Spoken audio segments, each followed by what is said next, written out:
El contenedor de basura detrás del restaurante italiano de Romano se había convertido en mi lugar favorito. No porque la comida fuera mejor que en otros lugares, sino porque tiraban el pan exactamente a las 9:30 cada mañana, a veces todavía tibio, envuelto en plástico que lo mantenía limpio. Tenía 43 años, era un veterinario con licencia y 16 años de experiencia, y estaba planificando mi vida en torno a los horarios de la basura. Aquella mañana de octubre comenzó con escarcha en mi saco de dormir y un hambre tan aguda que me mareaba. El abrigo que había encontrado 2 semanas antes detrás de un contenedor de donaciones de Goodwill ya no era suficiente. El invierno se acercaba, y yo sabía lo que eso significaba para gente como yo. Algunos no llegarían a la primavera. Acababa de sacar una lasaña a medio comer, todavía en su envase para llevar, cuando oí pasos en el pavimento mojado. Zapatos limpios, por el sonido.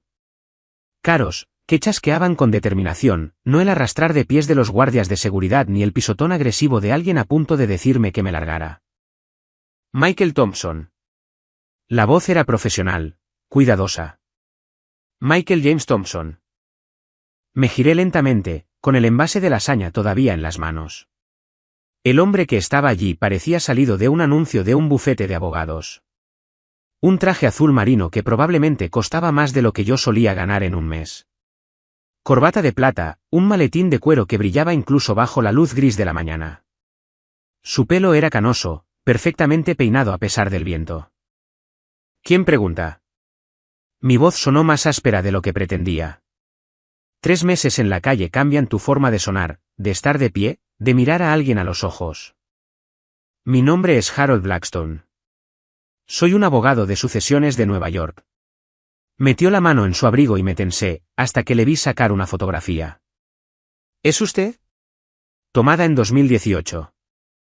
La foto me mostraba con mi bata blanca de veterinario, de pie frente a mi clínica, sonriendo como si fuera el dueño del mundo. Cuando tenía un hogar, una consulta, una esposa que creía que me amaba, una hija que todavía devolvía mis llamadas. ¿Cómo consiguió eso? Su tío abuelo, Rudolph Harley, falleció el mes pasado en Manhattan. Ha sido nombrado en su testamento. De hecho, me reí. Salió un sonido duro y amargo. El tío Rudolph, el hombre que me enviaba $5 en una tarjeta de cumpleaños cada año hasta que cumplí 18, y luego nada. No he sabido nada de él en 25 años. La expresión de Blackstone no cambió. El señor Harley era particular en cuanto al contacto familiar, pero mantenía un registro de todos. Sabía de su práctica veterinaria en Cedar Falls. Sabía de su divorcio de Verónica. Sabía de sus circunstancias actuales. Mis circunstancias actuales. Me miré a mí mismo, los vaqueros manchados que llevaba 2 semanas, los zapatos unidos con cinta adhesiva que había encontrado. ¿Quiere decir que sabía que he estado sin hogar durante 3 meses? Sí. La voz de Blackstone se suavizó ligeramente. Lo sabía todo, y le dejó toda su herencia. El envase de lasaña se me resbaló de las manos, cayendo al suelo con un chasquido húmedo. Su ático de Manhattan en el Upper East Side. Su yate de 40 pies amarrado en los Hamptons. Su cartera de inversiones, su colección de arte, sus libros raros. El valor total es de aproximadamente $47 millones. Las piernas me flaquearon. Me agarré al borde del contenedor para mantenerme en pie. Esto es una estafa. Está montando algún tipo de timo. Blackstone sacó un documento de su maletín. El bufete de Blackstone, Bitman and Associates ha gestionado el patrimonio de los Harley durante 30 años. Aquí tiene mi tarjeta, mi número de colegiado y una copia del certificado de defunción. Puede verificarlo todo. Me quedé mirando los papeles, los sellos oficiales, los números que no podían ser reales. $47 millones. Hace 6 meses, Verónica se había reído de mí fuera del juzgado. Nadie amará jamás a un hombre arruinado como tú, había dicho, subiéndose al BMW de su nuevo novio, Clayton. Vas a morir solo en la calle, Michael. Eres patético. Debe haber un error, dije. El tío Rudolph tenía parientes exitosos. Mi primo Damon trabaja en Wall Street. Trevor es cirujano en el Mount Sinai. ¿Por qué me dejaría todo a mí? Hay una condición, dijo Blackstone, y ahí estaba. El truco que lo arruinaría todo. Pero no puedo discutirlo aquí. El señor Harley dejó instrucciones específicas. Debe venir a Nueva York, a su ático, y ver un mensaje de vídeo que grabó. Solo entonces sabrá lo que debe hacer para reclamar la herencia. Y si no lo hace, si se queda aquí, entonces en 72 horas, toda la herencia se transfiere a un beneficiario alternativo. Alguien que conoce bastante bien, de hecho. Hizo una pausa, estudiando mi cara. Su exesposa, Veronica Thompson. El mundo se inclinó.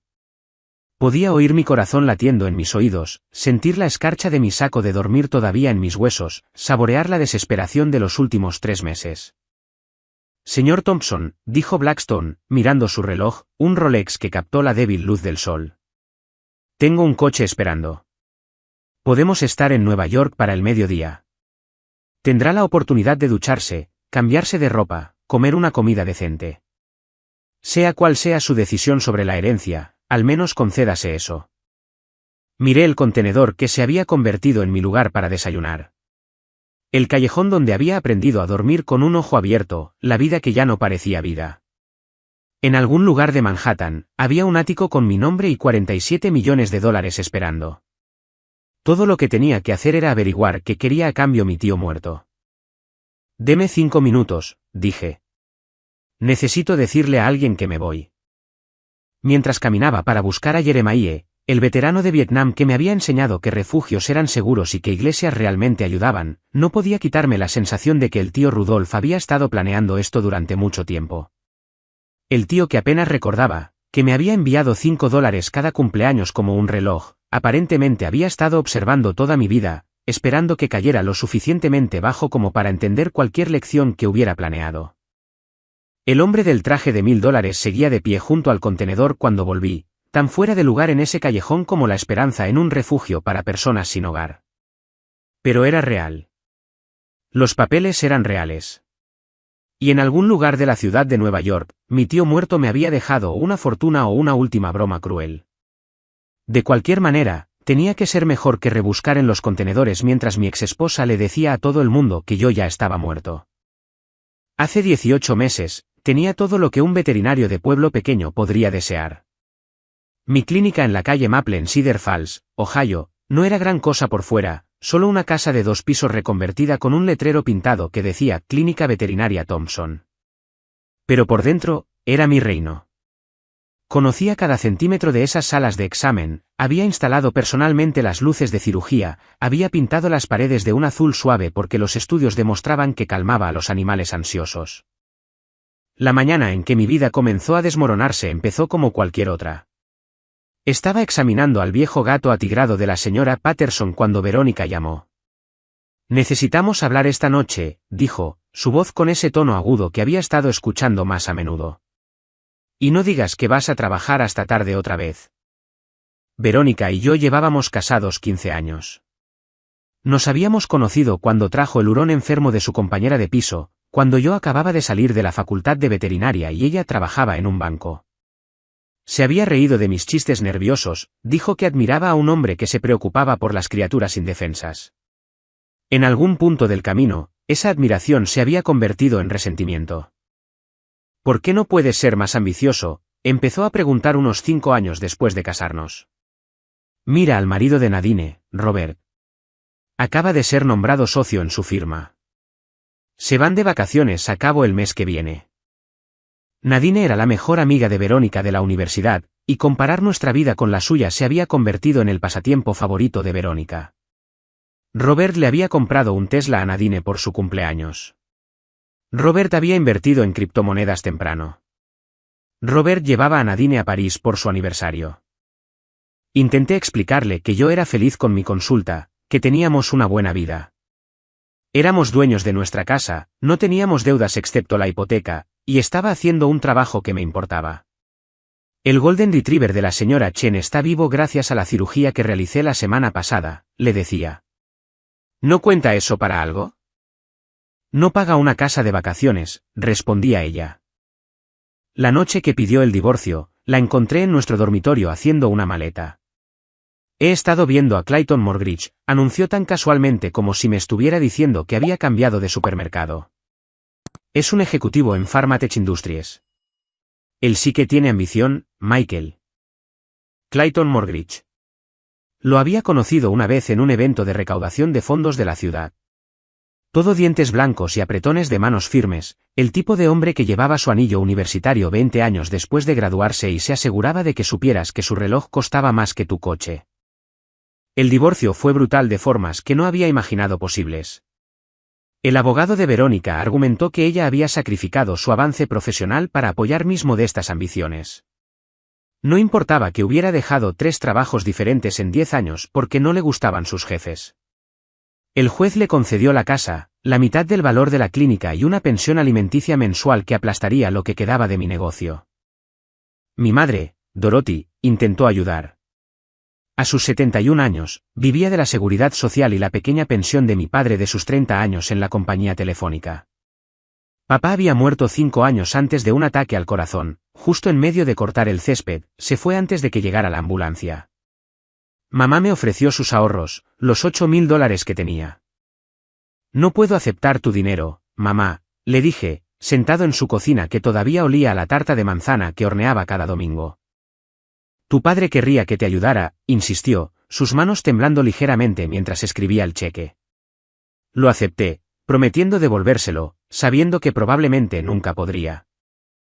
A mi hermano menor, Dennis, le había ido mejor, gestionando una cadena de ferreterías en Columbus.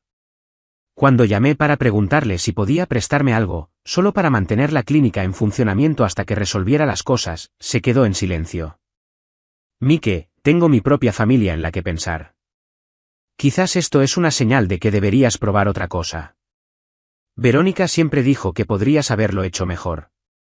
Incluso Dennis se había puesto de su lado. La clínica no pudo sobrevivir a la hemorragia financiera.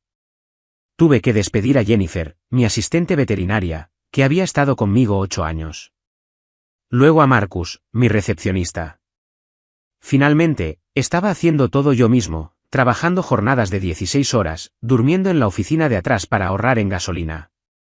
El último animal que traté fue un perro callejero que alguien encontró detrás del supermercado, atropellado por un coche, con una pata rota en 2. Lo curé sabiendo que nunca vería un céntimo por ello, sabiendo que sería mi última cirugía. Al día siguiente, el banco embargó la propiedad.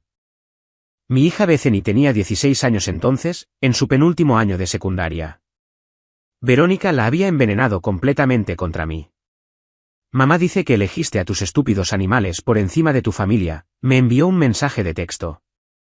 Dice que podrías haber sido un médico de verdad, pero que no eras lo suficientemente inteligente. Ese mensaje dolió más que perder todo lo demás. A las 3 semanas del embargo, vivía en mi camioneta. Cuando la embargaron, tenía una mochila, un saco de dormir y ningún lugar a donde ir. La primera noche en la calle, caminé hasta el amanecer, demasiado asustado para dormir, demasiado orgulloso para llorar. Al tercer mes, había aprendido las brutales matemáticas de la vida sin hogar, que contenedores tenían la mejor comida, que esquinas ignoraba la policía, que refugios no te robaban los zapatos mientras dormías. La última vez que vi a Verónica fue fuera del Walmart, donde a veces encontraba trabajo por días. Salía con Clayton, ambos cargando bolsas de la compra, riendo de algo.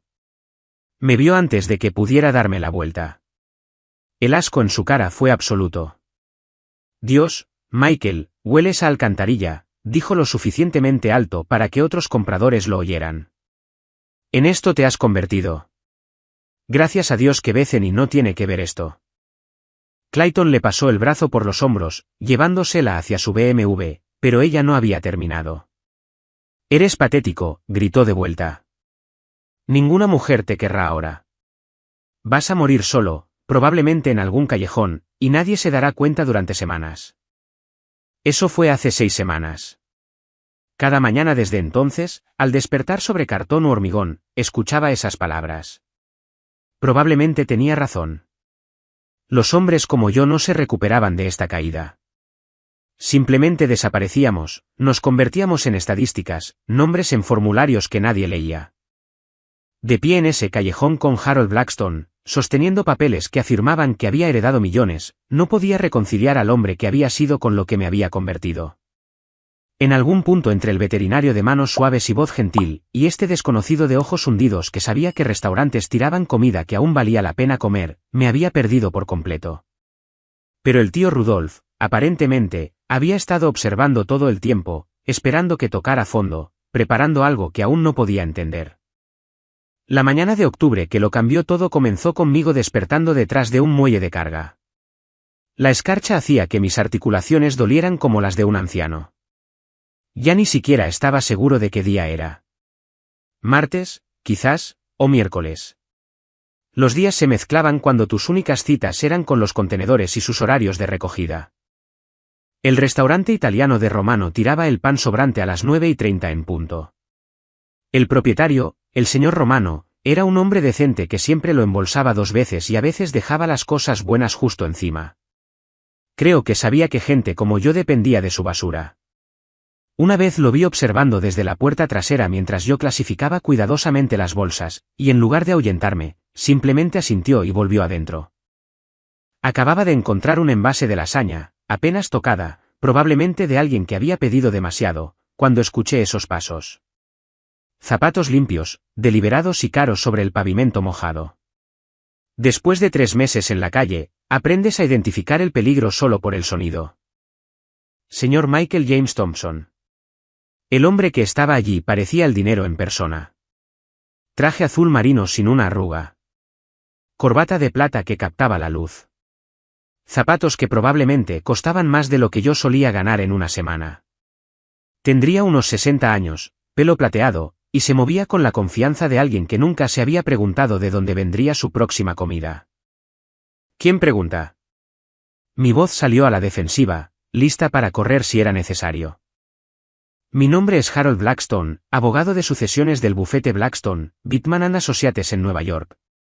Metió la mano en su abrigo lentamente, como si supiera que los movimientos bruscos podrían asustarme.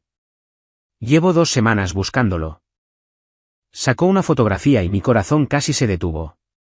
Era yo de mi antigua vida, de pie frente a mi clínica con mi bata blanca, sonriendo como si tuviera el mundo descifrado. Mi pelo estaba cortado. Mi cara estaba bien afeitada. Mis ojos todavía tenían esperanza. ¿Es usted, circa 2018? ¿Cómo consiguió eso? La foto era de la página web de mi clínica, que debería haber sido eliminada hace meses cuando dejé de pagar el alojamiento. Su tío abuelo, Rudolf Harley, falleció el mes pasado en Manhattan. Antes de su muerte, contrató a investigadores privados para mantener información actualizada sobre todos los miembros de la familia. El tono de Blackstone era práctico, como si acechar a los parientes fuera perfectamente normal.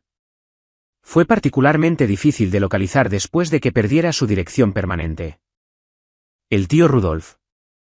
Tenía quizás 5 recuerdos de él, todos de cuando era niño. Alto, siempre con trajes oscuros, apareciendo en las reuniones familiares pero nunca participando realmente. Enviaba tarjetas de cumpleaños con billetes de $5 como un reloj hasta que cumplí 18, y luego nada.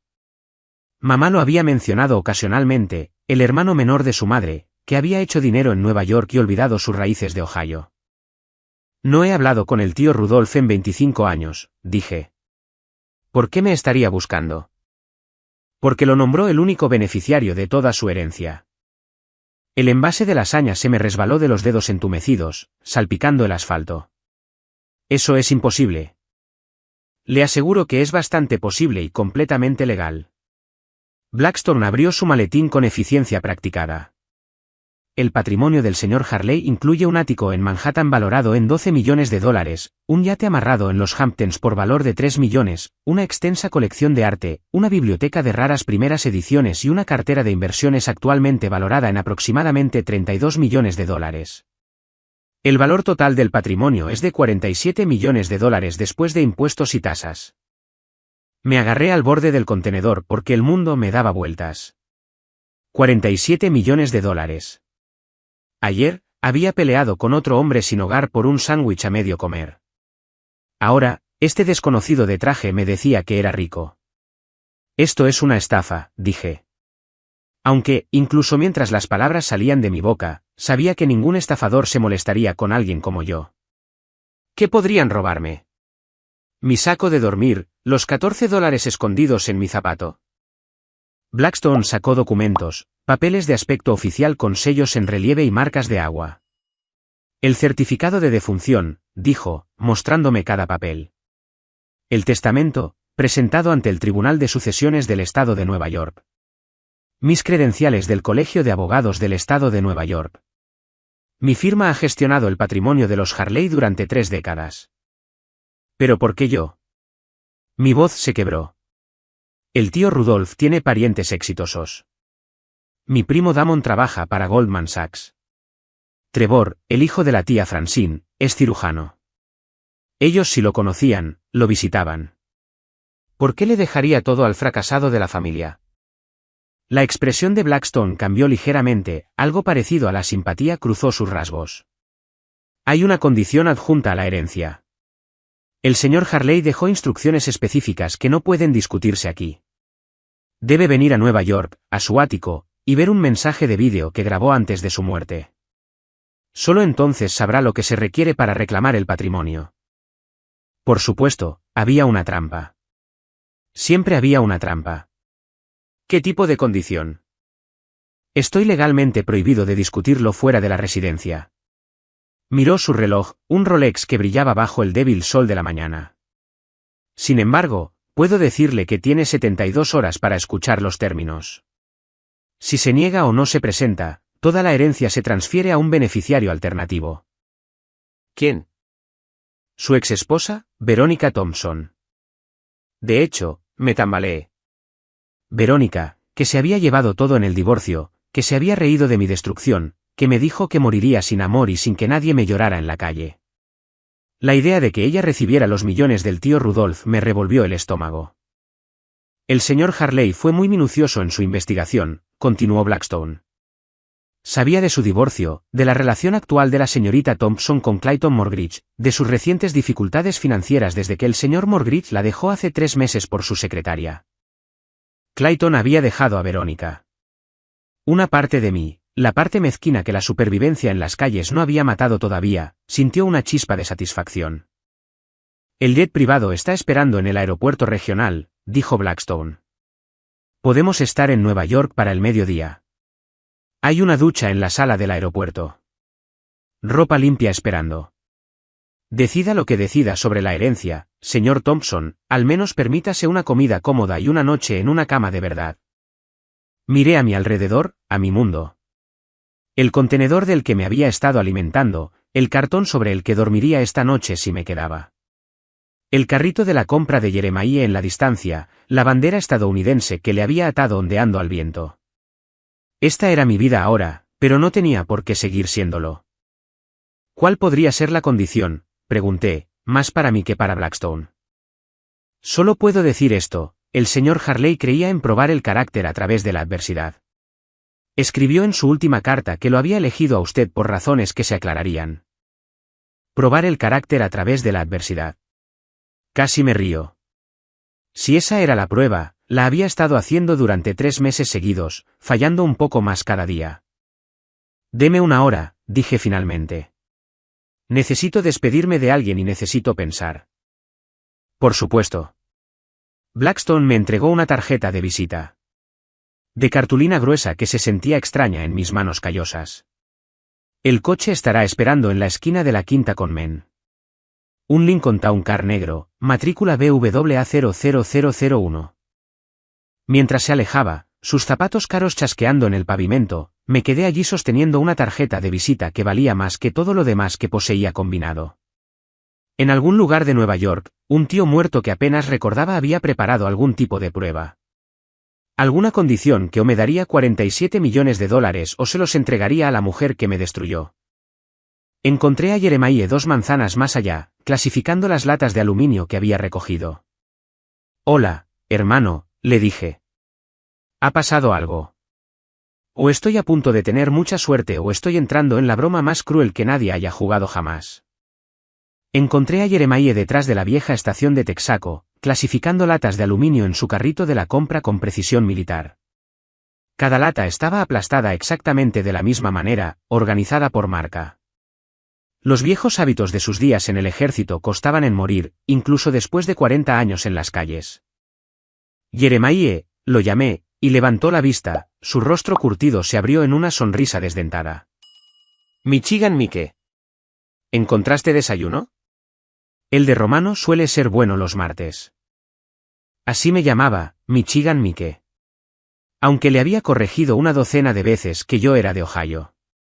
A Jeremiah no le importaba. Todos necesitaban un apodo en su mundo. Escucha, hermano. ¿Ha pasado algo? Saqué la tarjeta de visita de Blackstone, el papel tan blanco que parecía brillar en la gris mañana. Un abogado me acaba de encontrar. Dice que mi tío murió y me dejó dinero. Mucho dinero. Jeremiah entrecerró los ojos hacia la tarjeta, luego hacia mí.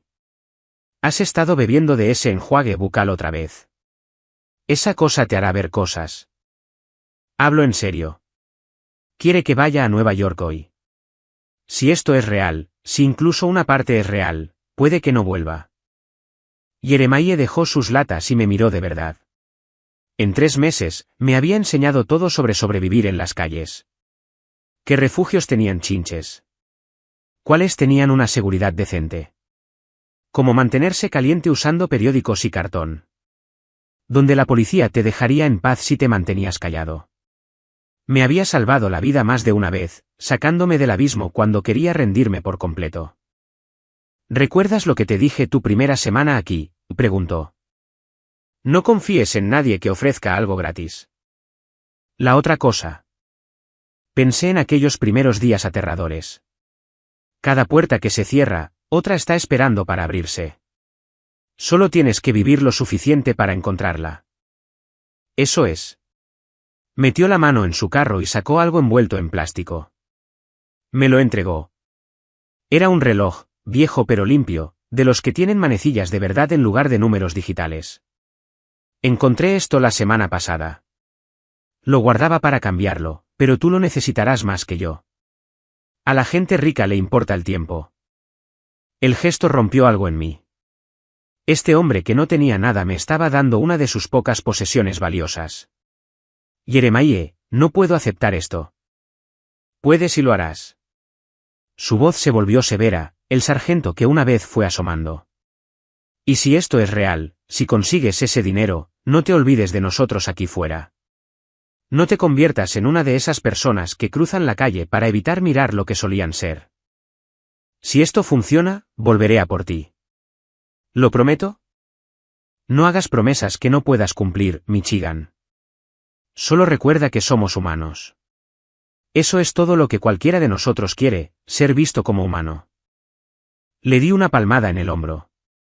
Este hombre que se había convertido en mi improbable hermano en el periodo más oscuro de mi vida, y luego caminé hacia la quinta Conmen. El Lincoln negro estaba allí, con el motor en marcha, Blackstone esperando en el asiento trasero.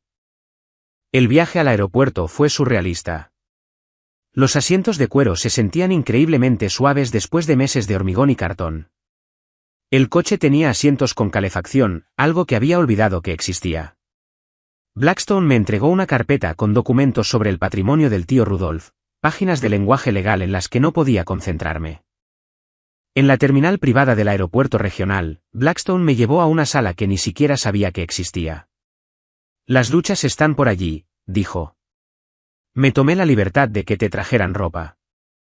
Estimamos tu talla a partir de los registros de tu antigua licencia de conducir. La ducha fue trascendental. Agua caliente que no se acababa después de 3 minutos. Jabón que olía a cedro en lugar de a desinfectante industrial. Estuve bajo ese chorro durante 20 minutos, viendo cómo 3 meses de vida en la calle se iban por el desagüe. Mis manos parecían extrañas cuando estaban limpias, mis uñas humanas de nuevo en lugar de negras de suciedad. La ropa me quedaba perfecta. Vaqueros oscuros, una camisa de botones, una chaqueta azul marino. Nada lujoso, pero limpio y nuevo. Al mirarme en el espejo, casi podía ver al hombre que solía ser, si ignorabas las mejillas hundidas y la forma en que mis ojos se habían apagado. En el jet privado, Blackstone me ofreció café y sándwiches. Café de verdad, no los paquetes instantáneos que había estado robando de las gasolineras.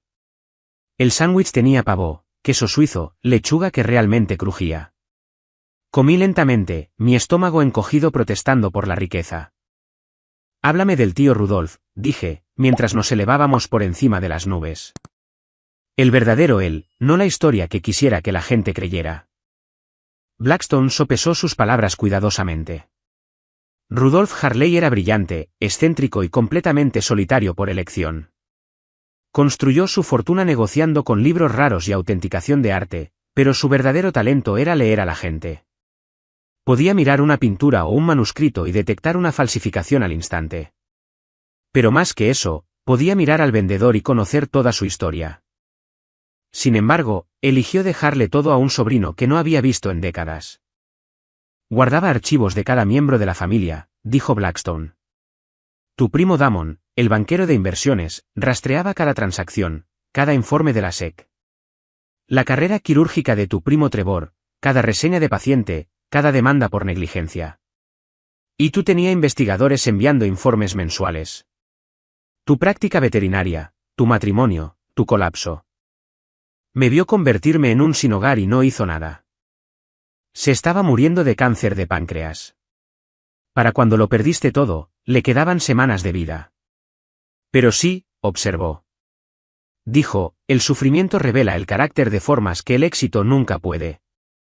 A través de la ventana del jet, podía ver Nueva York acercándose, ese famoso horizonte alzándose como dedos que agarran el cielo.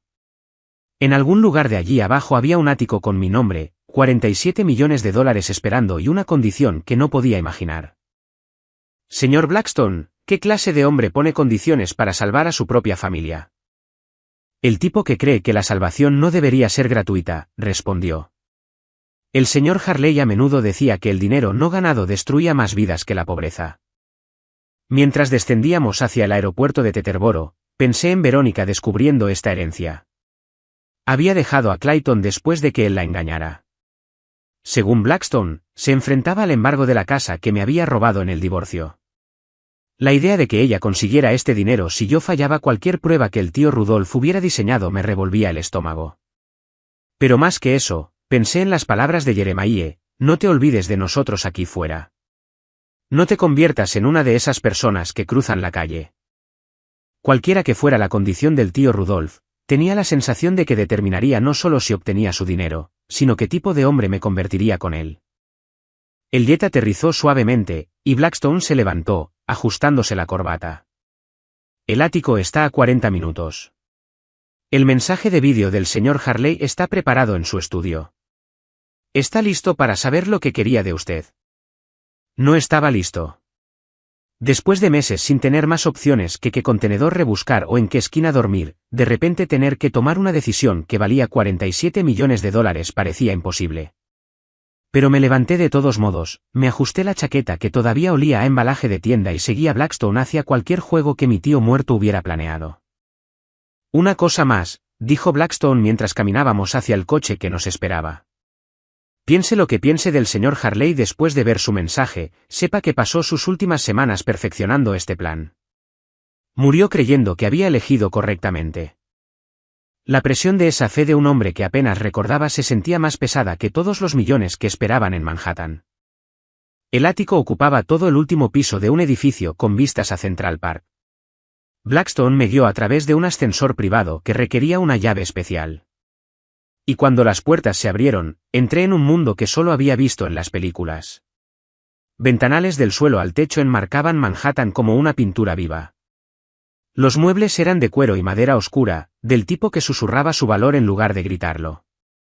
Pinturas originales colgaban de las paredes, y reconocí un Monet incluso con mi limitado conocimiento de arte. El estudio del señor Harley está por aquí, dijo Blackstone, guiándome a través de habitaciones que parecían más un museo que un hogar. Solo la biblioteca me hizo detenerme y mirar.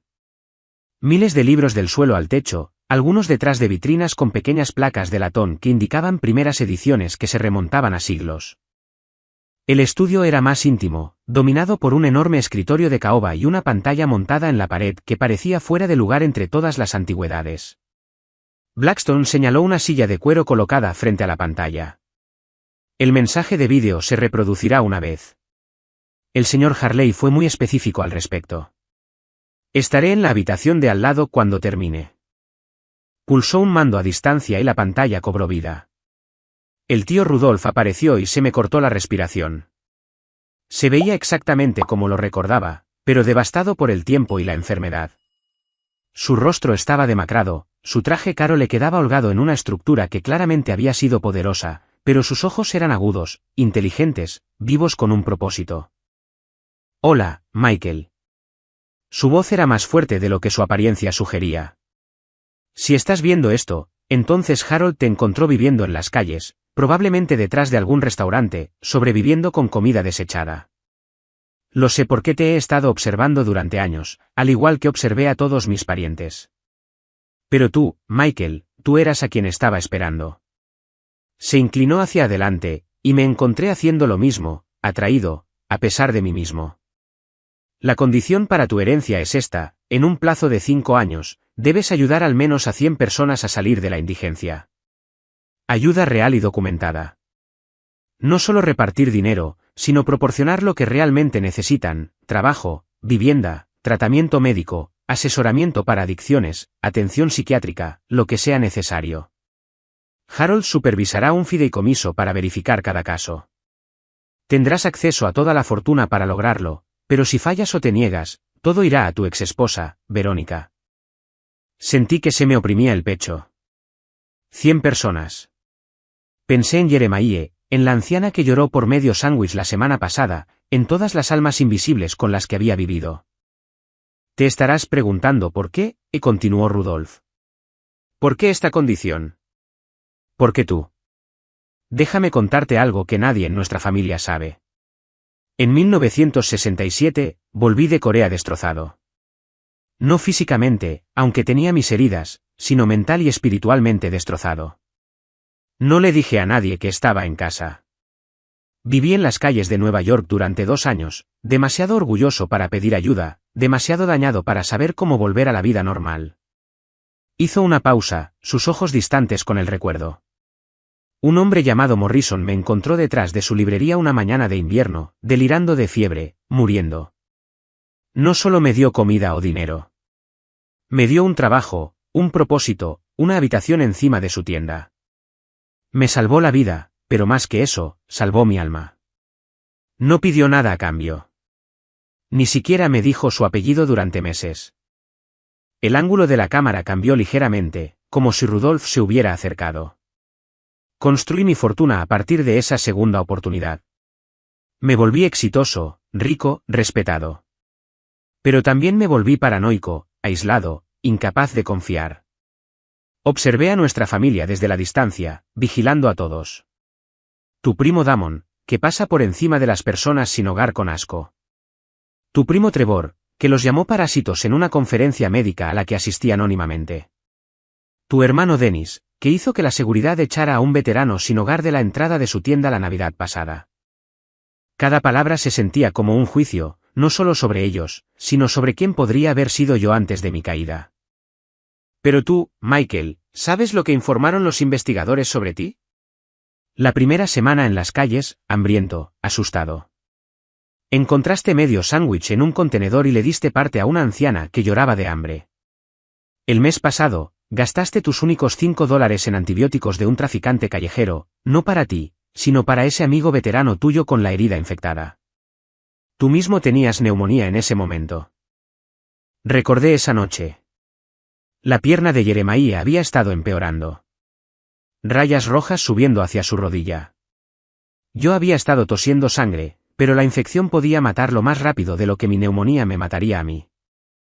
Harold tiene grabaciones de vigilancia si tienes curiosidad, continuó Rudolf. 63 incidentes distintos de ti ayudando a otros cuando no tenías nada. Mantuviste tu humanidad cuando tenías todas las razones para abandonarla. Por eso heredas todo. Se reclinó, una leve sonrisa cruzando su rostro demacrado. Pero aquí está lo que tus parientes no sabrán hasta que el testamento se lea públicamente la próxima semana. Tu exesposa, Verónica, se enfrenta a la ruina financiera. Clayton Morgridge la dejó hace 3 meses por su secretaria de 26 años. Hipotecó la casa que te quitó para invertir en uno de los planes de Clayton que quebró. Está a punto de perderlo todo. De hecho, me reí, una risa oscura e involuntaria. La ironía era tan perfecta que dolía. Si rechazas mi condición o no la cumples, ella hereda todo. Imagina eso, Michael, la mujer que te destruyó, que dijo que morirías sin amor en la calle, haciéndose rica por tu fracaso. Pensé que la poesía de ello podría motivarte. Pero aquí está el secreto, sobrino. Las 100 personas que salves, esa no es realmente la prueba. La prueba es si puedes aceptar ayuda tú mismo, si puedes tomar este regalo y transformarlo en algo significativo, en lugar de dejar que el orgullo o la amargura te destruyan. Morrison me salvó, pero nunca lo acepté realmente. Nunca me permití estar agradecido. Nunca dejé de verme a mí mismo como solo. Morí en este ático, rodeado de tesoros, pero completamente aislado, habiendo alejado a todos los que intentaron amarme. Tosió, un sonido ronco que hablaba del cáncer que lo mató. No te conviertas en mí, Michael. Acepta el dinero. Salva a tus 100 almas. Pero sálvate a ti mismo también. Y una cosa más, algo que descubrí solo mientras investigaba a Morrison después de su muerte. Su nombre completo era Morrison Thompson. Era tu abuelo, el padre de tu padre. El hombre que me salvó era de tu sangre, aunque ninguno de los dos lo sabíamos en ese momento. Murió pobre pero amado, rodeado de familia, todo lo que yo nunca tuve. Regaló todo lo que ganó, ayudando a extraños como yo. Mi visión se nubló. El abuelo Morrison había muerto cuando yo tenía 10 años, pero lo recordaba. Callado, amable, siempre metiendo billetes de $1 en nuestros bolsillos cuando mamá no miraba. Así que, ya ves, Michael, esto no es aleatorio. Es un círculo que se cierra. Tu abuelo me salvó. Yo te estoy salvando a ti, y tú salvarás a otros. Así es como la bondad sobrevive en este mundo brutal. Pasada de mano en mano como una llama secreta que se niega a morir. La pantalla se oscureció, luego se iluminó con un mensaje final: tienes 24 horas para decidir. Pero ya sé tu respuesta. Eres un Thompson. Los ayudarás porque eso es lo que hace tu linaje. Lo que tu abuelo enseñó sin enseñar. Lo que aprendiste sin aprender. Bienvenido a casa, sobrino. La pantalla se puso negra. Me senté en esa silla de cuero en un ático de $47 millones, con lágrimas corriendo por mi rostro, pensando en el abuelo Morrison salvando a un joven veterano detrás de su librería, sin saber nunca que ese veterano salvaría un día a su nieto. Blackstone entró silenciosamente. Señor Thompson, ¿cuál es su decisión? Me levanté, secándome la cara, pensando en Jeremiah clasificando sus latas, en la anciana aferrada a su trozo de sándwich, en todas las personas invisibles que esperaban que alguien las viera como humanas. Lo haré, dije. Pero no por el dinero y no por Verónica. Lo haré porque mi abuelo habría querido que lo hiciera, porque es lo que hacemos. Blackstone sonrió, la primera emoción genuina que había visto en él. El señor Harley dijo que diría exactamente eso. Discutimos la estructura del fideicomiso. Miré Manhattan extendiéndose abajo. Todas esas luces representando vidas, historias, luchas. En algún lugar de allí fuera había 100 personas a las que iba a salvar. Pero primero, tenía que salvarme a mí mismo. El tío Rudolph tenía razón en eso. El dinero era solo una herramienta. La verdadera herencia era la oportunidad de volver a importar, de ser el hombre que mi abuelo habría reconocido. Sí, dije. Comencemos. Permanecí junto a esas imponentes ventanas durante mucho tiempo después de que Blackstone saliera de la habitación, mirando las luces de la ciudad que comenzaban a titilar en la oscuridad de la tarde. Cada luz representaba la vida de alguien, la lucha de alguien, la esperanza de alguien. 24 horas antes, había estado rebuscando en la basura. Ahora era dueño de este ático y tenía $47 millones para cambiar vidas. La primera persona a la que llamé fue a Jeremiah. Hice que Blackstone me llevara a una tienda de teléfonos para comprar un celular, y luego volví directamente a la estación de Texaco. Todavía estaba allí, organizando sus latas para la recolección de reciclaje de mañana. Michigan Mike, gritó cuando me vio salir del Lincoln. ¿Te ves bien? Ese abogado no mentía. Es todo real, Yeremaie. Cada palabra. Me senté en el bordillo junto a su carro, todavía con mi ropa nueva, pero sin importarme la suciedad. Necesito tu ayuda. ¿Mi ayuda, hermano? Acabas de heredar millones. ¿Qué podrías necesitar de mí? Tengo que ayudar a 100 personas a salir de la calle. Ayuda real, no solo tirar dinero. Conoces estas calles mejor que cualquier trabajador social. Sabes quién necesita qué, quién está listo para recibir ayuda y quién no. Quiero contratarte como mi director de alcance comunitario. Yeremaie se rió hasta que se dio cuenta de que hablaba en serio. Mike, no he tenido un trabajo de verdad en 20 años. Has estado haciendo el trabajo durante 20 años, solo que nadie te pagaba por ello. Me enseñaste a sobrevivir. Has mantenido a docenas de personas vivas con tu conocimiento. Necesito esa experiencia. En una semana, había establecido la Fundación Harley, nombrándola en honor al tío Rudolf.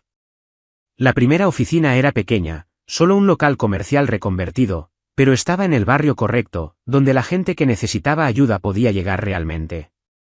Yeremaie fue mi primera contratación, y su primera sugerencia lo cambió todo. No hagas que vengan a nosotros sintiéndose como mendigos, dijo. Dals dignidad. Dals opciones. Desarrollamos un programa donde la gente podía elegir su camino. Algunos necesitaban rehabilitación primero.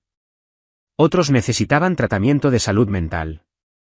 Algunos solo necesitaban una oportunidad, un trabajo, alguien que creyera que podían ser más que su peor momento.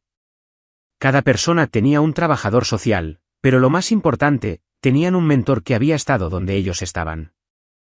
La tercera persona que ayudamos fue Agnes, la anciana con la que había compartido mi comida meses antes. No necesitaba mucho, solo un apartamento seguro y alguien que la ayudara a navegar los beneficios de la seguridad social a los que no sabía que tenía derecho. Cuando la instalamos en una residencia para personas mayores con sus beneficios cubriendo el costo, lloró durante 1 hora. Pensé que moriría en las calles, dijo. Pensé que ese era el final de mi historia. Para el 6º mes, habíamos ayudado a 37 personas a encontrar estabilidad. Cada éxito fue documentado, verificado por el bufete de Blackstone, pero lo más importante, cada éxito fue sostenido. No solo metíamos a la gente en viviendas y los abandonábamos. Hacíamos un seguimiento, proporcionábamos apoyo continuo, celebrábamos sus victorias. Fue entonces cuando apareció Verónica. Se veía diferente, desesperada de una manera que reconocí porque yo había llevado esa misma expresión. Su ropa de diseñador era la misma de nuestro divorcio, pero ahora le quedaba holgada. El BMW había desaparecido. La sonrisa de superioridad fue reemplazada por algo vacío. Michael, dijo, de pie en la entrada de la fundación como si no estuviera segura de que se le permitiera entrar. Me enteré de tu herencia. Me enteré de lo que estás haciendo. ¿Qué quieres, Verónica? Clayton me dejó por su secretaria. La casa está en proceso de embargo. Me he estado quedando con amigos, pero se están cansando de mí. No podía mirarme a los ojos. Me equivoqué en todo. Vales 100 Clatens. Siempre lo valiste. Miré a esta mujer que me había destruido, que se había reído de mi ruina, que me había dicho que moriría sin amor en la calle. El antiguo yo habría sentido satisfacción por su caída. El yo de la calle le habría dicho que probara los contenedores detrás de Romano, a ver qué le parecía. Pero el hombre que el tío Rudolf me había desafiado a ser vio algo más. Un ser humano con dolor. No puedo volver a estar contigo, Verónica. Ese puente está quemado sin posibilidad de reparación. Lo sé. No estoy pidiendo eso. Estoy preguntando si podrías ayudarme a encontrar un trabajo, algo simple. Trabajaré. Haré lo que sea necesario. La fundación ayuda a personas que experimentan la falta de hogar. Tú aún no estás ahí. Lo estaré pronto. Su voz se quebró. La próxima semana, probablemente. Le di la tarjeta de visita de una agencia de empleo normal. Son buena gente. Te ayudarán a encontrar algo. Pero Verónica, esto es todo lo que obtendrás de mí. Ni dinero, ni trato especial, solo esta referencia. Necesitas reconstruir tu propia vida. Asintió, con lágrimas corriendo por su rostro, y se fue sin decir una palabra más. Mi hija Bethany se puso en contacto 3 meses después, pero no por el dinero. Papá, vi un artículo sobre tu fundación, dijo por teléfono. Sobre la gente a la que estás ayudando. Mamá me contó mentiras sobre por qué desapareciste. Debería haberlo sabido. Debería haberme puesto en contacto. Eras una niña. Tu madre era todo lo que tenías. ¿Puedo ser voluntaria en la fundación? Quiero decir, tengo 17 años, edad suficiente para ayudar. Así recuperé a mi hija. No a través de millones, sino a través del servicio. Venía todos los sábados, ayudando a servir comidas, organizando donaciones de ropa, sentándose con la gente y escuchando sus historias. Era particularmente buena con los más jóvenes sin hogar, los fugitivos y los desechados que confiaban en ella de maneras que no podían confiar en los adultos. Para el 3er año, habíamos ayudado a 86 personas. Algunos fallaron, recayeron, desaparecieron de nuevo en las calles. Esa fue la parte más difícil, aceptar que no todos podían ser salvados, que algunas personas no estaban listas. Pero la mayoría tuvo éxito, encontrando trabajos, reconectando con familias, reconstruyendo vidas que creían perdidas para siempre. Entonces Blackstone me llamó con noticias que lo sacudieron todo. Michael, encontré algo en los papeles del señor Harley, un diario de 1969. Necesitas ver esto. La entrada estaba fechada el 15 de diciembre de 1969, el hombre que me salvó finalmente me dijo su nombre completo hoy. Morrison Thompson. Ha sido como un padre para mí estos últimos 2 años. Mencionó un hijo, Steven, que vive en Ohio. Me pregunto si alguna vez conoceré a su familia, si alguna vez podré pagar esta deuda. Steven era el nombre de mi padre. Hay más, dijo Blackstone, pasando las páginas. Morrison Thompson sabía exactamente quién era tu tío. Tiene su propia entrada de diario de ese mismo día. La letra de Morrison era temblorosa, pero clara, le dije mi nombre al joven Rudolph hoy. No creo que se dé cuenta de que sé quién es. El hermano de Dorothy, que desapareció después de la guerra. La familia cree que está muerto. No traicionaré su confianza diciéndoles, pero me alegro de haber podido ayudar a la sangre de Dorothy.